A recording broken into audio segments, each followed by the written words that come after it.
Good morning and welcome to our January 2019 Mortgage Quality and Compliance webinar. I'm very happy that you could join us and welcome to a new year. This year we have a new offering. We have an annual sponsor for our webinars this year, and that is the Compliance Group. So I will ask Jeff Flory with the Compliance Group to share with us a little information about their company. Jeff? Thank you, Susan. Obviously, we're very proud to join with the leadership of the Mortgage Quality and Compliance Committee to sponsor this group in 2019. As an industry, we're all focused on better understanding all of the rules that stem from legislative issues and the importance of safeguarding our organizations through a variety of compliance and quality-related activities. The Compliance Group has dedicated almost 20 years to remaining steadfast in what we can all say has been a volatile industry, and our core mission is really to instill stability and confidence in our clients. Or to put that a little differently, we help our clients sleep at night.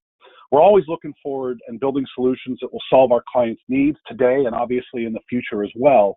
We're known for our outsourced high-value QC audit services that include pre-fund and post-close audits and servicing QC. And TCG also has a robust compliance department that develops policy and procedure plans, performs detailed file reviews in areas like TRID, AML, etc. And we do audit prep and have post-audit consulting services as well. We highly value our partnership with the California MBA, and thank you for your participation in the committee. Susan, back to you. Wonderful. Thank you so much, Jeff. We really appreciate your support. With that, I'd like to officially kick off our webinar and turn it over to our 2019 chair, Monica McCarthy, with CrossCheck Compliance. Thank you so much, Susan. Appreciate it, and also honored to be the chair this year. I would like to welcome Carol Carson, my vice chair, my co-chair. She is with Plaza Home Mortgage, and she'll be part of our leadership this year for this committee. Next up, I would just real quickly like to make some announcements for some upcoming events, and then we will move on to our legislative update. So I'd like you to mark your calendars if you are located in Northern California for the February 7th networking event to be held in Pleasanton. You can register for this event on the website. And then in March, on the 18th, you definitely do not want to miss CMBA's Legislative Day. You can register for that on CMBA's website. The event will start at the Sutter Club in Sacramento, and then you'll join CMBA's leadership and visit the state capitol and speak with policy leaders and be part of the advocacy program and really get plugged in. So great events. Please go to the website and sign up for those. So next up on our agenda will be an update from Pat Zenzala on our legislation. Thank you. So first, before I talk about specific bills, just let the group know where we're at in the legislative process. The legislature just came back in January, so we're very early during a two-year legislative session, and there only have been a few hundred bills introduced at this point, a little over a few hundred bills introduced, and we expect there to be probably 2,300 to 2,500 bills introduced by the end of February. So we're going to see quite a few issues pop up likely of interest to our membership between now and the end of February. It's been pretty light to date as far as bill introductions. The first bill I want to mention is actually AB 25, and this is a follow-up bill to legislation that passed last year that many of you probably are very aware of and working on trying to figure out compliance-wise how to deal with it, and that is the California Consumer Privacy Act of 2018. It passed so quickly last year in an expedited fashion. There are lots of issues that still need to be addressed and tweaked and changed, hopefully, and improved. And AB 25 is one probably of close to a dozen bills that will be introduced on this topic area. Some of the issues that I expect to be addressed in follow-up legislation, or at least to be covered, are, the definition of consumer is very broad in the Act, hopefully narrowing it. Definition of personal information is also very broad. and hopefully, narrowing that, making it more like what we have been used to in the past as far as personal information, dealing with privacy issues. The definition of sale encompasses, quite a few transactions, including just purely sharing or utilization of information. So our hope is to tweak the definition of sale to make it more like what you would expect it to be in a traditional transaction. And then right now, the Act requires that you have to provide specific pieces of information upon request from a consumer, and our hope is that we can make it more broad as far as categories of information versus having to kind of do an exhaustive search for information that you may not be utilizing on a consumer, but you would have to respond to their request.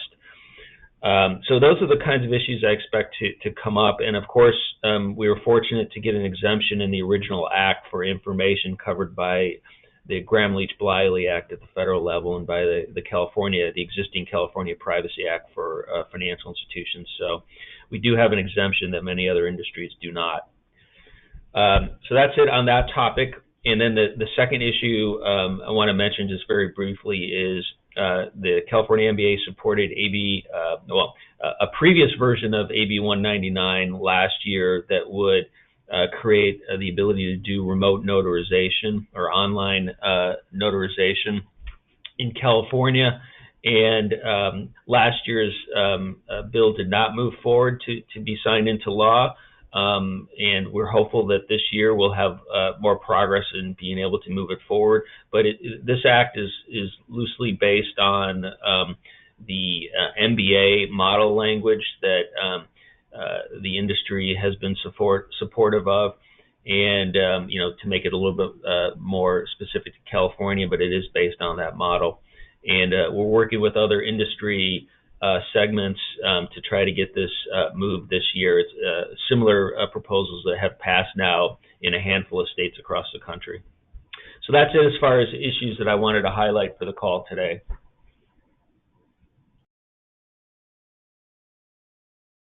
Great, thanks so much, Pat. Appreciate that. Next, we're going to move on to our webinar. I would like to announce that the webinar is being recorded and will be available on the CMBA's website along with the handout.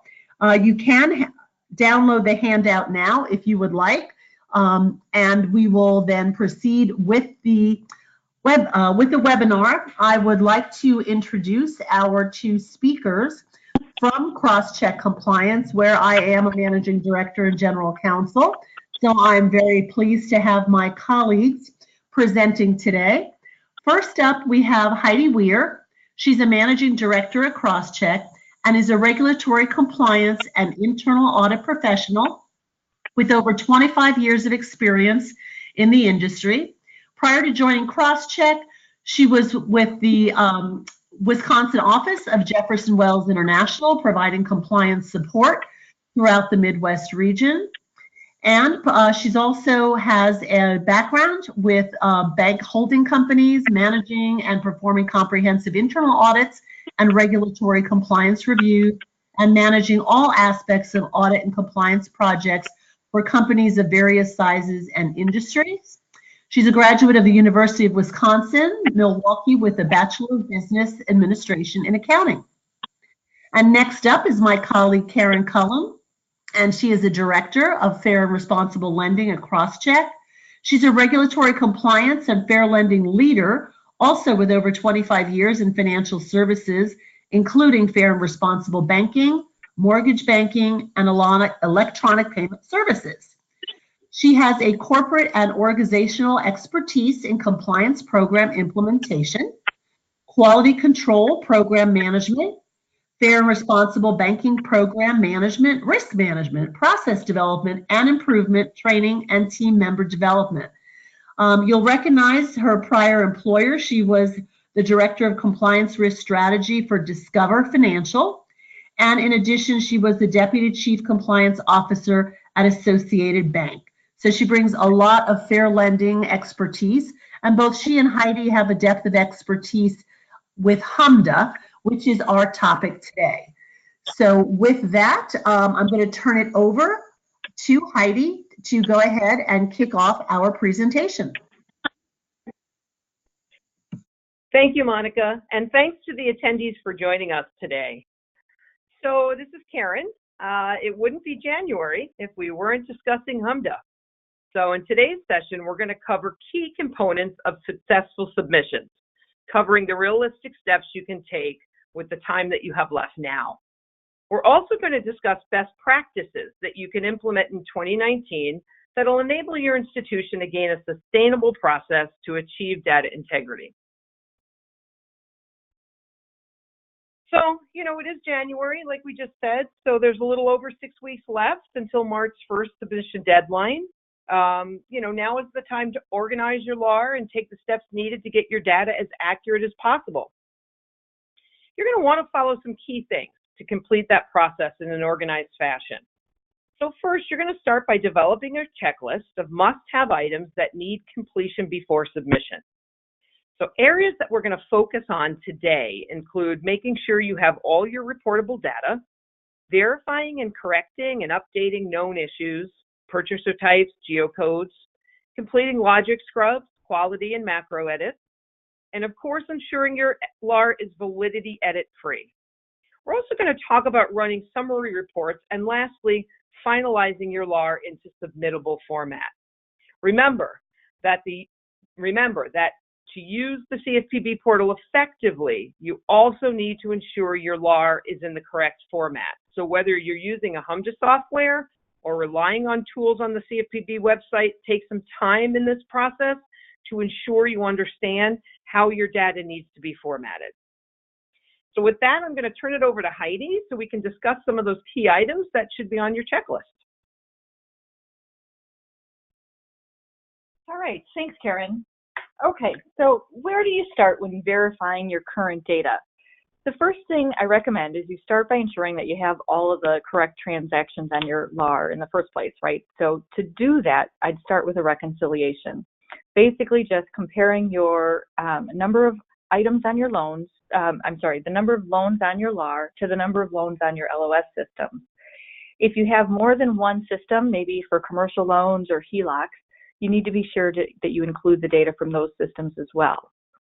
Your system data or your LOS is going to include both reportable and non-reportable applications, so you'll have to make sure that you're accounting for both. For example, you might have leads or incomplete applications on your LOS that don't meet the definition of your HMDA reportable applications. So those shouldn't be included on the LAR. And then also when you pull the LOS data, you want to be sure to limit it to decisions that were made in 2018. That way, if you have any extras on the LAR, you can double check them to make sure you're not reporting something in the wrong reporting year. After you do the reconciliation, you want to make sure you have all the right transactions that have any known issues. Maybe it was an issue found by your QA process or a known LOS system issue. If you made changes globally or to individual records, you want to make sure that you double check those. And if you're using LAR software, you should be able to run a report of any records with the changed data, and that report should include notes or comments with the transaction record. You're also going to want to retain any notes or comments in case you need to explain why you made changes somewhere down the road. Maybe you're going to have an exam or something and you're going to want to have a record of that.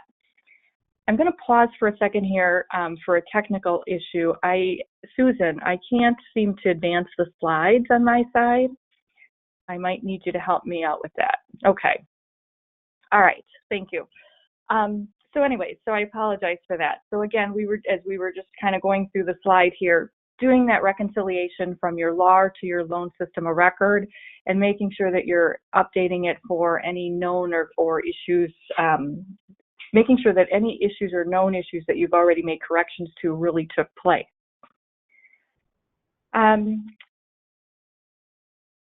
The other thing that we're going to want to do is look at rerun and verify all of your geocodes.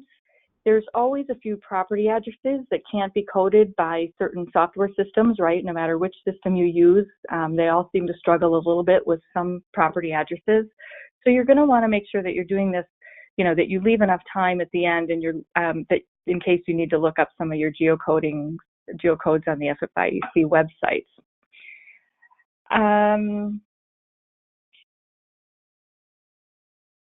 The other thing that you're going to want to look for is loans sold or purchase codes prior to submission. What we see sometimes at the end of the year when a loan gets closed at the end of 2018, but it didn't get sold until January of 2019, those loans need to get reported as not sold in the calendar year. So remember to reach out to the secondary market contacts, make sure you have the most recent list of loans sold, and make sure you're doing kind of a final check of loans sold in the current calendar year versus what should not get reported as such. All right, I'm going to move to the next slide, but there we go. Somebody out there, Susan, I'm guessing it's you. Thanks for advancing the slides for us here. All right. Since we're getting close to the final submission date, there's some things that you're going to want to do while you still have time. I'd use this as more of sort of a checklist, and then we're going to talk about some of these in more detail as we go into building a sustainable program for next year and beyond. First of all, you want to make sure that you verify your edits. Make sure there's no validity, quality, or macro edits when you upload the data. And remember, you can't wait until March 1st now because you're going to have all of these edits cleared before you can actually submit the data. In the past, you could submit the data, it would give you some quality edits. Now you're going to have to make sure that you go through that whole process before you submit the data, and so you want to make sure you start doing that right away. You're also going to want to look at some logic reviews, basically where you're looking at the data for any information that doesn't make sense. Is it too high or is it too low based on what you were expecting to see? Maybe, for example, you have an outlier income. Again, depending on your products and the business that you do, maybe you have an income that's $2 million. That could be right if that makes sense for your business. Or maybe there's an extra zero in there and it really isn't supposed to be $2 million after all. So you want to look at it from a logical perspective. What makes sense, or is there possibly some errors that are going on there? And then rerun all of those calculated fields. We were, talking a little bit about geocodes before. If you're using a software that gives you a precision value or a match value, you want to make sure that you have time to look up the lower ones with using the FFIEC website, right? So if your software says that it gives you a geocode, but the match value or precision value is on the low side, you want to be able to take time to go back and review those back to the FFIEC website to make sure that those are going to be accurate. And then for rate spreads, you're going to verify all the inputs, right? So is your rate lock dates, are those rate lock dates accurate? And then are you using final APRs?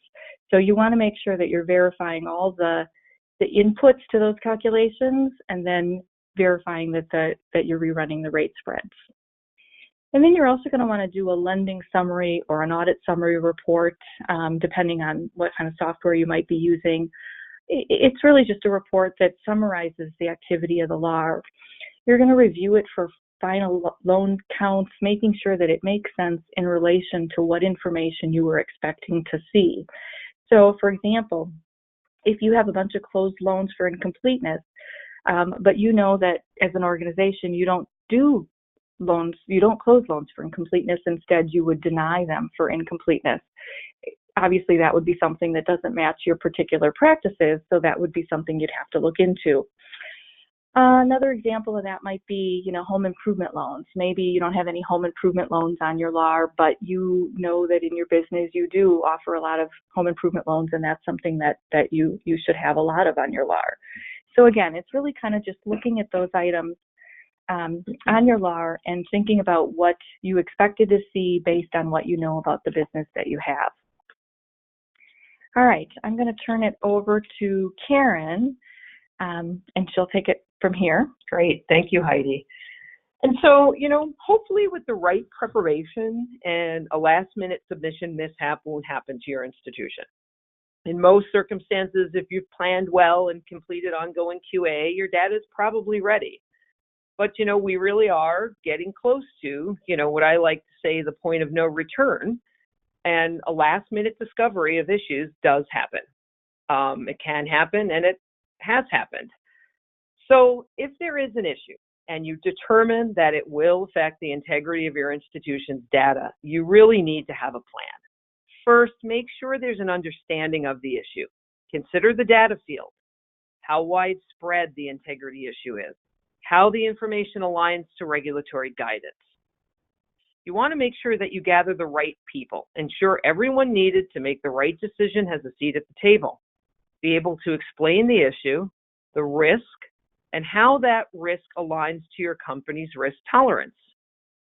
And don't forget, of course, to bring suggested resolutions for the group to consider. Submission must occur. So the decisions that you would be making at this point really are about the steps that you want to take post-submission, such as, would resubmission be needed? Is the issue widespread enough to have a self-disclosure?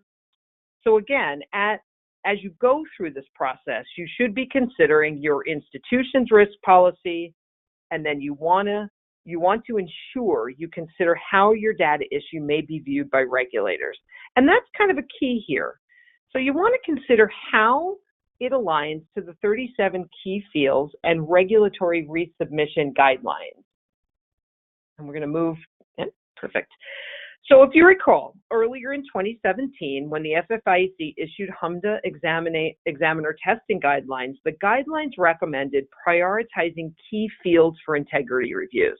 Now, at the time, that particular guidance really didn't actually define key fields or tell you which key fields would be considered key fields as part of the examiner testing guidelines. So as a result of that, the prudential regulators determined 37 key fields that they will concentrate on during exams. So again, as your institution thinks about the risk of last-minute integrity issues, you want to do a comparison to the key fields. You should make that part of the process. Next slide. And along those same lines, part of the 27 guidance was establishing resubmission thresholds. So understanding the error rate that would result in a resubmission is also part of the knowledge you want to bring to the decision makers as you're considering whatever this last minute issue may be and how it relates to the integrity of your overall law. Now, there's been a lot of regulatory comments. There's been a lot of regulatory comments about the 2018 data and the emphasis on whether or not integrity issues found in exams will result in resubmission.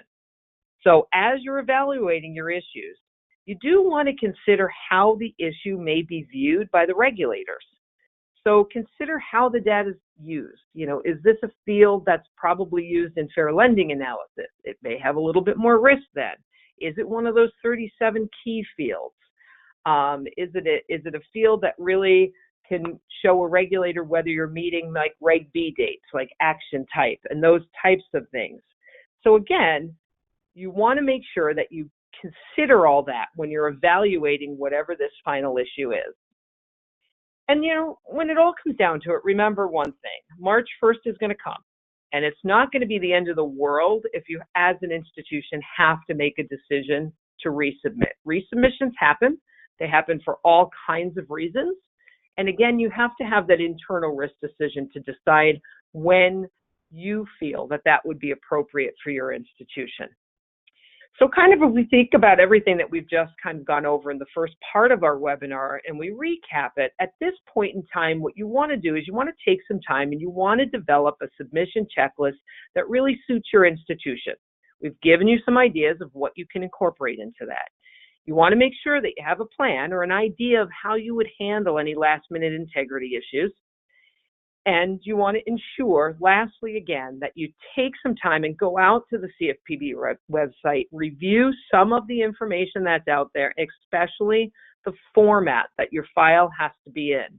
Like I said before, many of you will have HMDA software that you can definitely use to put that file into the right format. If you don't, you can actually download your file through the CFPB website and have that file come back out into the correct format so that you can make your submission as seamless as possible. Heidi? Okay, thanks, Karen. So now that we've talked a little bit about what to do to validate that 2018 data, we're going to switch gears and talk about what you should be thinking about for incorporating a sustainable process for 2019 and going forward. You're going to want to make sure that you're proactive for making sure that the accurate is data. The CFPB and the prudential regulators really want institutions to have a sustainable ongoing process rather than just waiting until the end of the year and scrubbing the data. And so sustainability, ongoing basis, ongoing process, that's really kind of the key. We recommend basically a 4-part process to making sure that your data is accurate. And it starts with the documentation, right? I think all of us in compliance know that documentation is, what do they say? 75% of compliance is documentation. So this process isn't any different. You should have documented policies and procedures that outline your HMDA process, starting with, the very beginning, defining when you have a HMDA reportable application, all the way to the submission process. If you don't have what I call a HMDA field source document, you should definitely consider implementing one. It's basically a document that lists each of the HMDA fields and then all of the sources for the information from your files or from your systems that you're going to use to populate those fields. And they have to be tailored to your operation. So you want to make sure that you're including different loan types, different channels, different application sources, and you want to make sure that that source document considers all of the different fields that you might get from those different sources. So for example, an application date might be different for an application that comes in online or an application that you take over the phone. You're also going to want to incorporate an ongoing testing or QA review process, right? We kind of been talking about that. And maybe you're going to do it monthly or at least quarterly, depending on the size of your LAR. You'll want to be sure that your sample sizes are sufficient and include sufficient transactional testing to determine if the process is working properly. So we'll talk a little bit more about sample sizes, but we do know that the regulators specifically indicate that they want sufficient transactional testing included in the process. The third part is really to analyze the information and making sure you have the structure in place to analyze it. Don't wait until the end of the year to do this because you'll need to have time to make changes, obviously, if you catch something early on. And you're going to want to correct the entire process. So not just the particular error that you found, but you're going to want to go back and correct the process, both, the policies and procedures, the training, the QA monitoring. So the entire process, root cause from beginning to end. And then the fourth item is really understanding the data and how it impacts your fair lending performance and your performance. Karen's going to talk about that in more detail a little as well.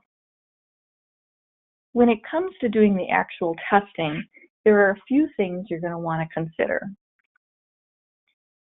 This next slide basically shows a combination of both file review and systemic reviews that you'll want to incorporate into your approach, both typically on a risk basis. The file reviews are generally what your testing or monitoring function would do when they select a sample of files each period and review the data. Depending on the errors that are identified, it might signal a need to expand the review to really fully understand the depth and the breadth of the issue. The best way sometimes to expand it is by doing a systemic review or 100% review of that particular data field or maybe that particular type of transaction. Systemic reviews let you compare 100% of your LAR data to the system data. So if you do identify any differences, you can take a deeper dive into those. These are really kind of interrelated processes. We talk about file reviews and systemic reviews, but you really need a combination of both of these because your file review results might lead you to needing to do an expanded sample and more of a 100% systemic review. And the reverse of that is true. Your systemic reviews are going to find some items that you'll need to take a deeper dive into, and so you'll need to do a file review on those items that are identified potentially in the systemic process. So again, you really need to have the ability to do both manual reviews and systemic reviews to make sure that your data is accurate.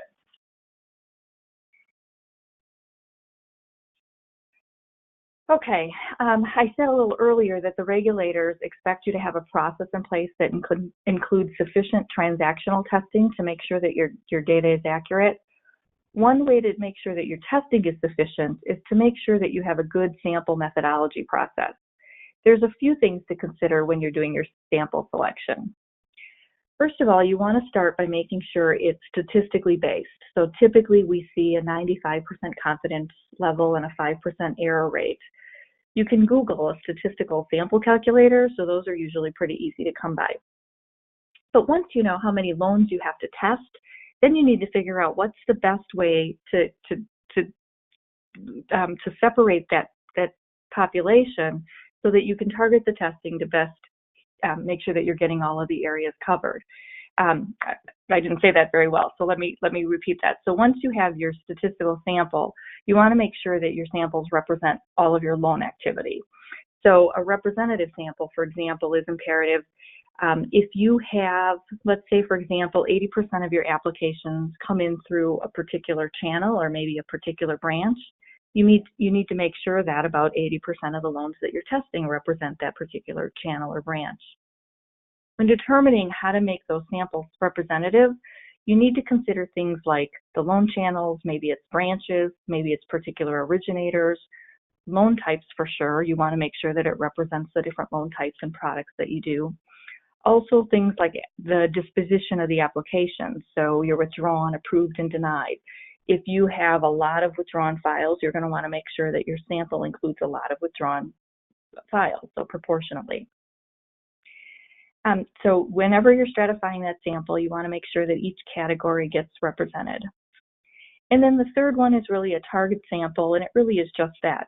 If you know or suspect you have a particular issue, you can target those loans, or maybe it's a whole field throughout a bunch of loans where you can really just test for that particular issue to see if it is how widespread it is, or if it's more isolated, and then you can make your corrections appropriately.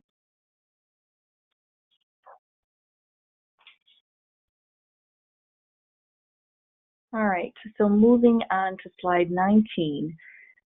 What are some of the things you should be looking for when you're analyzing your data?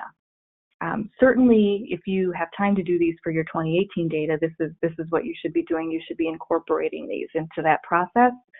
But then as you build your process for 2019, you definitely want to build these into that process as well. When analyzing your data, you want to look at any validity or quality edits that the software can provide you. Both, the HMDA platform and whatever software you're probably using generally has this. You also then want to look at field-to-field edits and logic validations. So field-to-field validations really compare LAR fields to system data that contains the same information. So for example, if you wanted to look at the application dates on your LAR, you would compare those to similar fields on your LOS system. So an application date on your LOS system. DTI would be another good example. Your DTI and your LAR might be compared to the 1008 field or an underwriting field for DTI on your systems. And then when you're doing logic testing, that's where you're going to compare information to other information in the process to make sure that it's logical. So in other words, or for example, I guess, the loan application date, if we use that one as a continued example. Your loan application date in the LAR would be compared to other fields for logic. So things like maybe the intent to proceed date or the loan estimate disclosure date.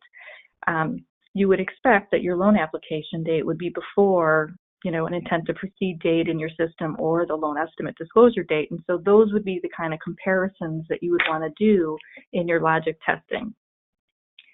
Other logic tests might be loans denied for DTI, but maybe there's no DTI reported, or if there is a DTI reported, but you know that it meets your underwriting guidelines. So that might stand out as something you'd want to look into, right? Why would it be denied if the DTI why would it be denied for DTI if the DTI that's included in the system meets your guidelines?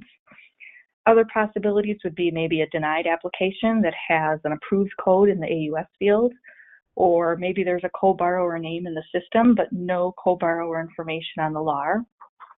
or, a closed loan with some credit criteria that doesn't match what you'd expect. Once you start to do this, you'll think of other logic tests that you want to apply and customize based on your own results, basically. It'll get customized for each company. There are a lot of different tests that you can create. And basically, you're really just comparing loan system to LAR data and looking for items that don't make sense. Another area you're going to want to look at is omissions testing.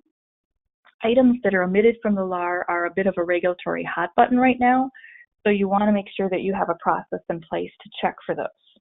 An example we see fairly often is caused by inconsistencies around when an application becomes a HMDA reportable application. So I kind of mentioned that earlier. You'll want to make sure that you have that well defined. To test for omitted applications, you compare the number of applications on the LAR to the application records in the loan system. Once you identify where those two data sets don't agree, then you'll have to start looking into those differences and try to identify if there's a good reason for it, or if there really is something that was omitted, accidentally from the LAR.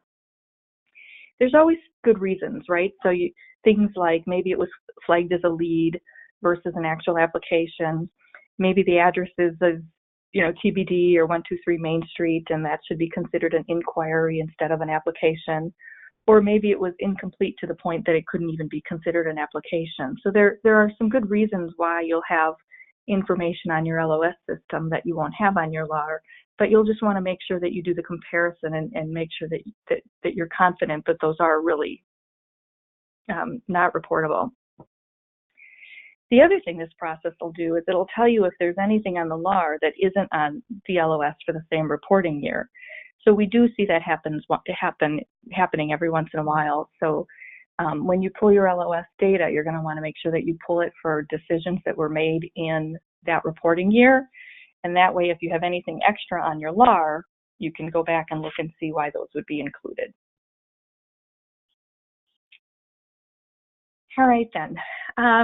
The other area that you want to look for are any outlier information. Anything that's going to draw the attention of the regulators. Usually you're looking for both high side and low side of whatever it is that would be considered normal. Some examples for this might be DTIs too high or too low. So if you had a DTI of 98% for a loan that got originated, you'd probably want to look at that, right? Because that really wouldn't necessarily make sense.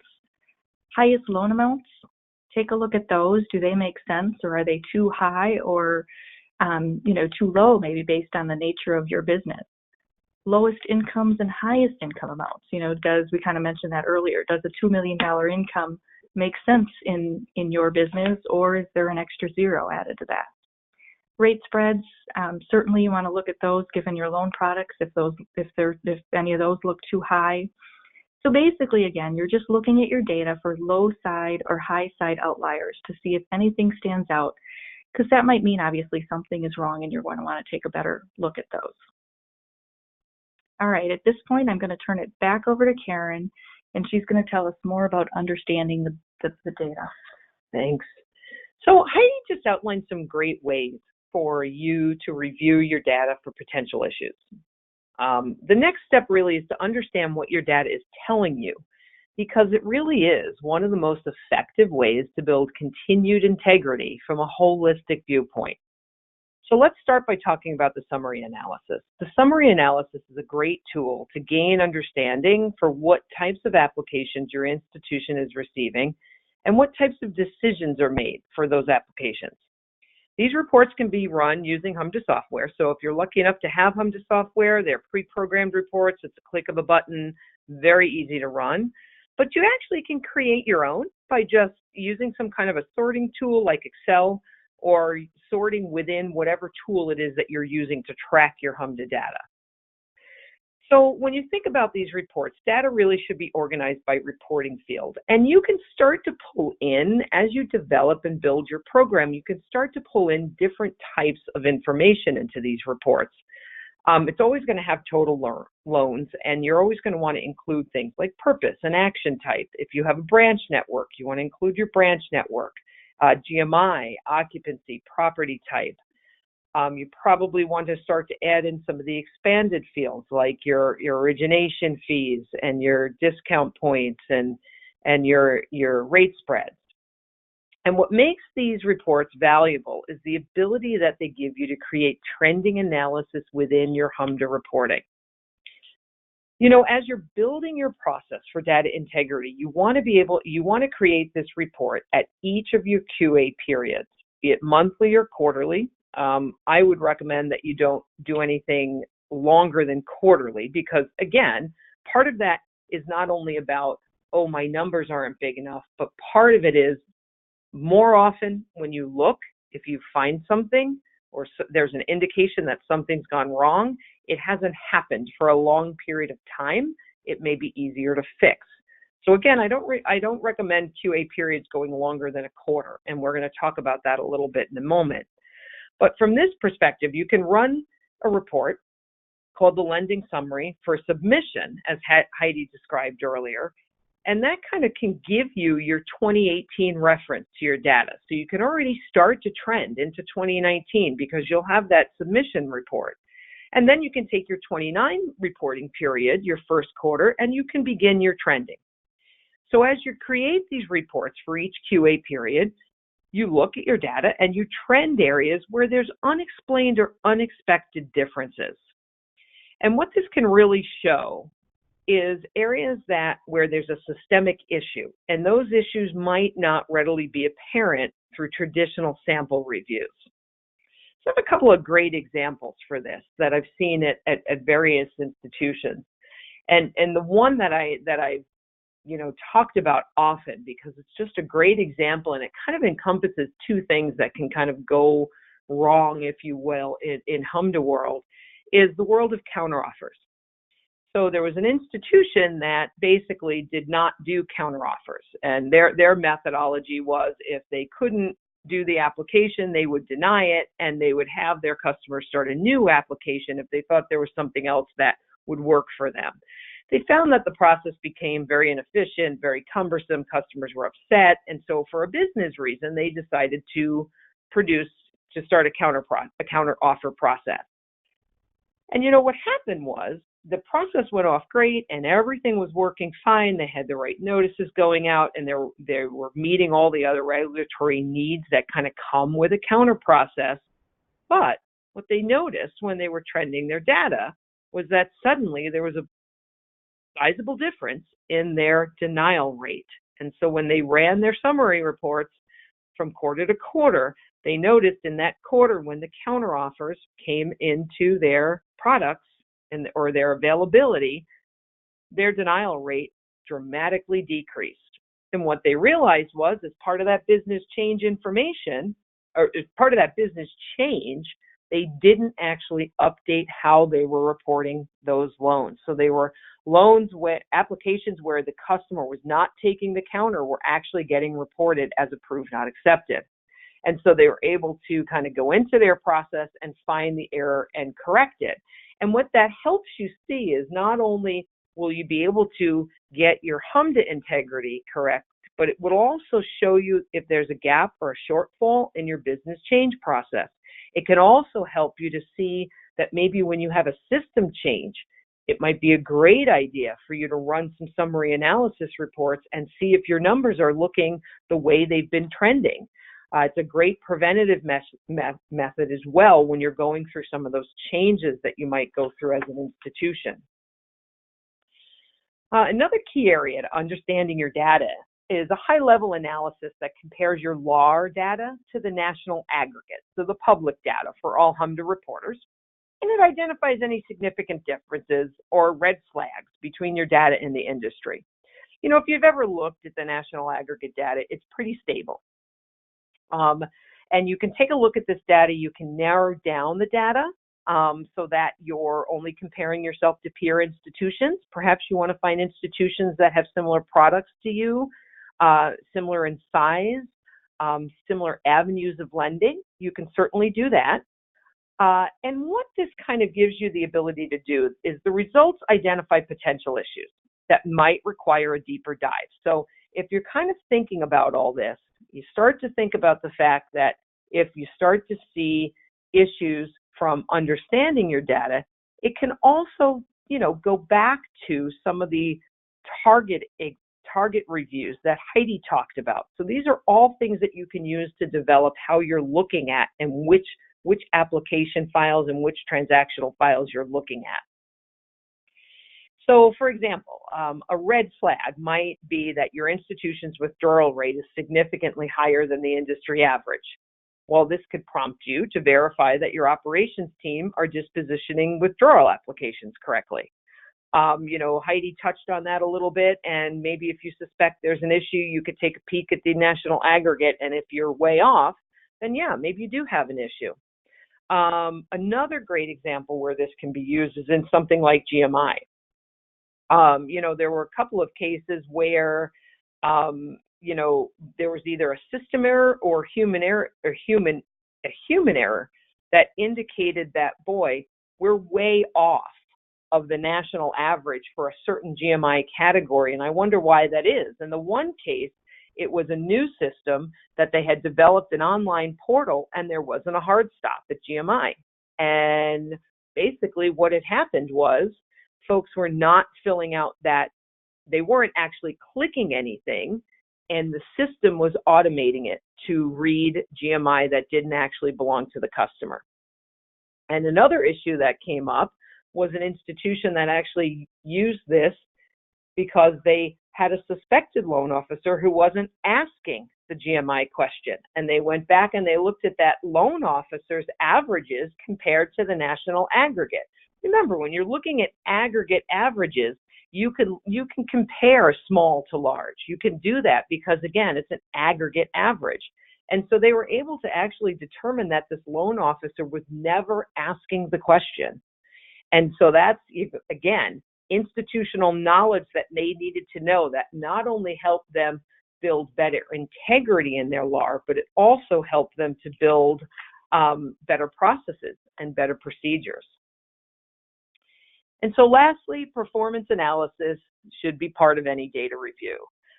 When we talk about this type of analysis, it is simply reviewing your institution's lending patterns. It is not completing any type of regression or advanced fair lending analysis that you probably want covered by privilege. Okay, this is basic performance analysis that anyone can do, frankly, because the majority of this data is public. And so it's basic performance analysis, that can not only give you knowledge of potential fair lending and further fair lending analysis that needs to occur, but it can also give you red flags that you have some data integrity issues. And that's oftentimes what I see when we start to do this type of analysis with institutions that don't have integrity in their data. So there's a couple of things you want to look at here. First off, you want to look at your processing times. So this is where you determine how long it takes to process a loan and which applications surpass the average time. You want to look at decision disparities. So you want to review decision data, analyzing which applicant receives loans or offers of loans. You want to look at pricing disparities. So you want to understand the average loan price, where the originated applications fall in relation to that average. And when you're doing that, average loan price means, APR, but it also means things like origination fees, discount, all those expanded fields that you're now reporting. And then, of course, steering. You want to make sure that you take a look at which customers are being offered high risk or predatory loan products. You want to look for trends and ensure that they fit the expected lending within your institution. And also, if your analysis indicates you need further fair lending review, then, because there's a possible disparity, you always want to consider, do you have integrity in your data? I can't count the number of times that we've done an analysis like this, and an institution has a disparity in denial rates, and it ends up that they were not dispositioning loans correctly. And once all that data was corrected, there was no disparity. So again, this can put you in a good position from both having a baseline awareness of your fair lending performance, and it can also indicate if there's an integrity issue within your institution. So it's something that you're going to want to include in your what I like to call your quarterly review package. And to that point, awareness not only helps you develop better sustainable data health for your organization, but it really gives you the ability to showcase strong CMS and risk management of your data to your regulators. So I like to call, all of the things that we've talked about the quarterly review package, if you will. And when you think about what you're going to have in this package, you want to think about some key things. First off, you have a LAR. So it's generally from the prior quarter. So if you're just starting out, you might not have any LAR. You're just going to have the beginning LAR for that quarter. No corrections have been made. Maybe you even haven't analyzed it yet. Some institutions do that monthly because they're so large, but maybe you haven't even looked at it. The next thing you're going to do is at some point, you're going to do quarterly assurance, quality assurance of samples, and you're going to have results, and you're going to make corrections. You're going to do all the things that we talked about today to your data, or you're going to do what fits in your institution to your data. So you're going to have all of that in your package. You have your beginning LAR, then you're going to have your quality assurance, you're going to have corrections made, you're going to have adjustments to policy documented, all of those things. You're going to have summary reports. That's where you're going to start to or keep going with your trending. And so that's going to give you the information that says, hey, at the end of this quarter, this is the way I looked. And after all my corrections were made, here's where all of my total loans fell. Here's where they sat. And then lastly, you're going to have a final year-to-date LAR for the current quarter with all the corrections. So remember, this is happening over time. So you're going to have the beginning, you're going to have everything that you do in there to make sure your LAR is right, and then you're going to have a set of data that's been corrected that has integrity. And this really is going to give your institution two key advantages. First, you can illustrate during your next HMDA exam, or frankly, prudential regulators during your next fair lending exam, that your institution ensures data integrity and what you've done to maintain integrity.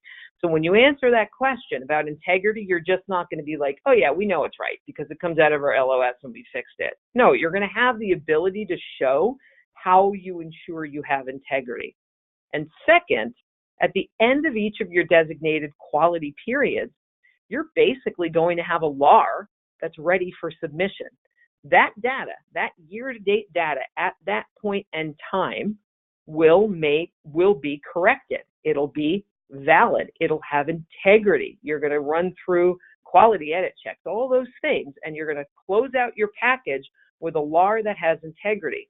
So when next March 1st comes around, you're basically going to be finishing up quarter 4, and you're going to have a LAR with integrity, and you're not going to have the kind of fire drills that come from not reviewing your LAR or letting things go and kind of waiting. So it's really just going to put you in a better position as an institution come submission.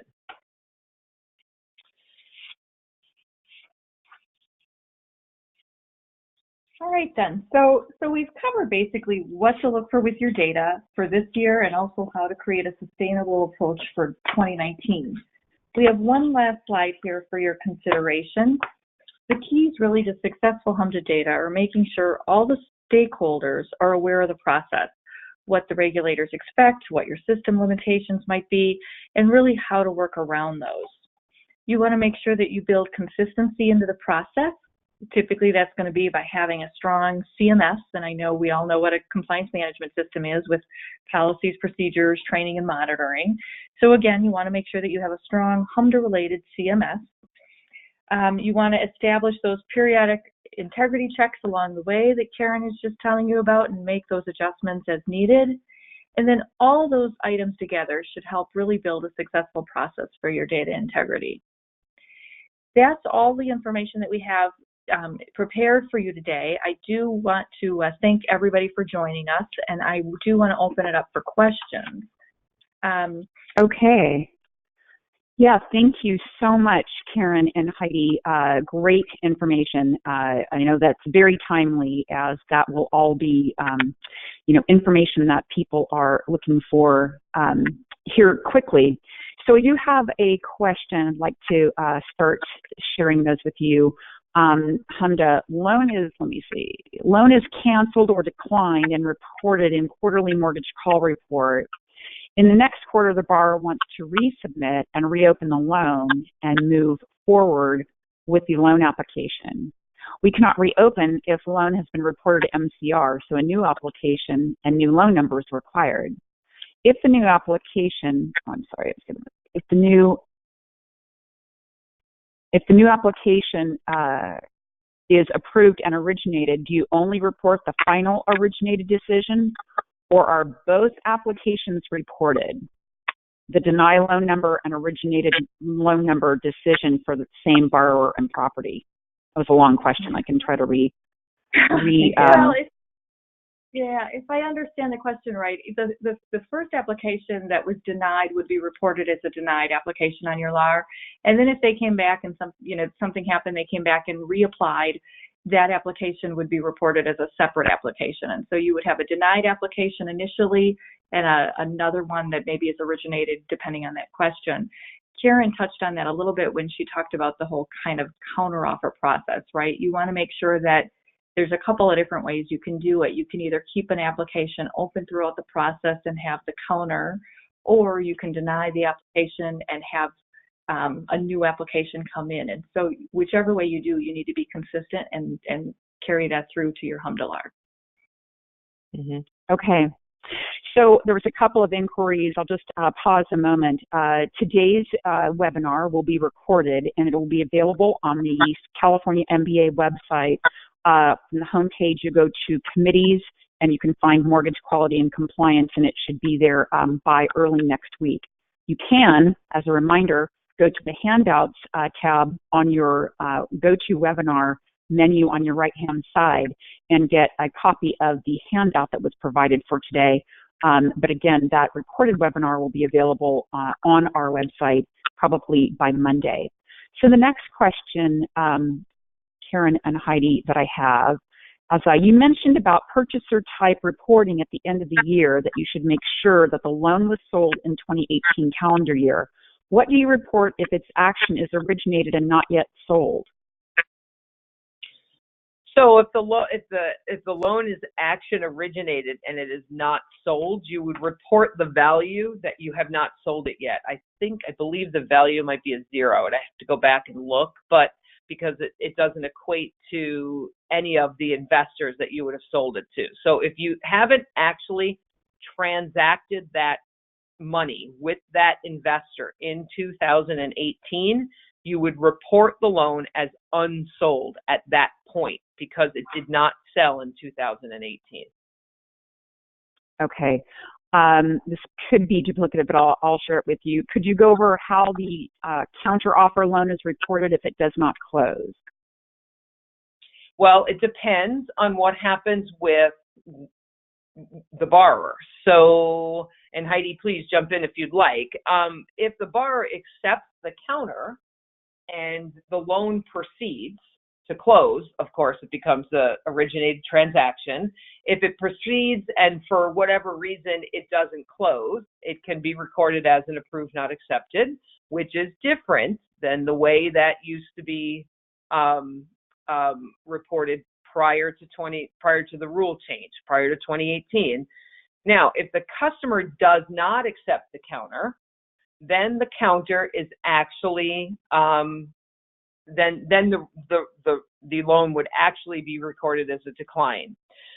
One of the best things that I could recommend if you have different scenarios in your counter situations is the CFPB did put out the small entity guide, and they have those scenarios of counters in there and all the different scenarios of the borrower takes the counter, it doesn't close, the borrower does this, or, it's an approved not accepted, then something else changes that doesn't have anything to do with the counter terms and it's denied, it would be, of course, recorded for that. So it's a good idea to go out and take a look at that, but it will be dependent on what the applicant actually decides to do with the counter, whether they decide to proceed or not. Okay, next question. If a borrower fails to provide requested information to proceed with the loan application, but then later the borrower decides to withdraw, should the file be dispositioned as a withdraw or closed for incompleteness? So that's actually a good question, and I might expand on that a little bit because somebody had asked us to cover some topics around that whole application and application date. So for the particular one that you're saying, if the customer comes back and expressly withdraws, then I would record that as application withdrawn by the customer. It's really an incomplete application is really something that you would use when you're not getting the customer to respond. They're not telling you that they want to withdraw. They've maybe just fallen off the face of the earth. You can use the close for incompleteness, assuming that you send them the Reg B notice of incompleteness that goes along with that. Otherwise, your option would be sending the adverse action and closing it for or denying it in that case for incompleteness. One of the other questions that we had received that talked about application and application dates and what to do with that, I thought I would maybe just kind of add that in here. So somebody had asked us to address application dates, what's the best application date to use, and then they kind of listed whether or not it should be the TRID, six things for TRID, the LE sent date, the intent to proceed date. So if I can just kind of talk about that a little bit, you really have to define your application date based on your specific procedures. So the TRID date, basically when you receive the 6 pieces of information that you use for TRID, and that triggers your loan estimate form. We do have a fair amount of clients that have adopted that as their HMDA reportable application date. So when you get those 6 pieces of information, that will also be considered your HMDA application. The definition for HMDA is a little more generic, right? It basically says an oral or written request made in accordance with your procedures. And so basically you have to define what that procedure is going to be based on the type of business you do. The loan estimate sent date, I don't think that's a good date, actually. I think that loan estimate usually gets sent after the application date, and so I would expect the loan estimate to be sent later than the application date. Same thing with intent to proceed. Typically, and I say typically because I do have some exceptions to that, but typically I would expect the intent to proceed date to be after an application date. There are some scenarios, maybe based on businesses, if it's very lead-oriented, that the intent to proceed date might be the application date or synonymous with that. And then the signed 1003 date, who signs it, the borrower or loan officer. I really think that the signature of a 1003 is maybe not the most important time to decide whether it was when the application date is. Usually if you're firing a 1003, whether the lender signs it or if the applicant signs it at closing, usually it's when you're really triggering that or firing that 1003 in the first place. So I wouldn't be so dependent on signatures when it comes to that point. Okay, 2 more questions if we can hang on for just a couple more minutes. These are some great questions that are coming in here, and I really appreciate you staying on to cover them. The first of the last 2 is, if a loan closed in 2018 and was sold in 2019, is it reported in LAR data for both years? No. No. No. No. You only report it once with not sold in the calendar year, and right. then you're done with that item. Yep. Okay, last question. For state housing agency bond down payment assistance loans, where the lender is not making a specific credit decision on the second lien, but the second lien is essentially automatically approved upon approval if related to the first lien, do you have an opinion on whether or not the lender would report on that second lien? So this is one that I've seen come up in a couple of the industry events that I've been at, because folks are having some difficulty deciding if they do report that, what they are actually going to report, because it's difficult to get the reporting data in, because you're basically you don't have, it has to do with the interest rate because they're mostly 0% interest rate, and interest rate field will not take 0%. So again, for state bonds, if you're going to report them, what you do really have to think about is how you're going to report the interest rate on those particular loans, because they do not, it doesn't allow a zero. I've seen some institutions that are actually making up information and putting it in there, like 0.0001, because that's the least amount you can have in there. We've given some advisement that you might want to consider putting NA in there. You are allowed to do that at interest rates. But again, you want to make a decision as to whether or not you're going to report those loans. It's not a clear-cut decision. Technically speaking, you can say that you're not making the credit decision on those particular transactions. The bond agency is. But the flip side of that, some institutions are actually reporting them because they're still the ones who are handling the underwriting, and there's really no one else that's going to be reporting those from a HMDA basis. So you kind of have to make that decision first, and then from there you're going to have to decide how to fill in some of those fields that can be a little more complex on the state bonds. Okay. Well, thank you very much. And again, we really appreciate your presentation today. That is going to be it for today, and I'll let Monica close with an announcement about next month.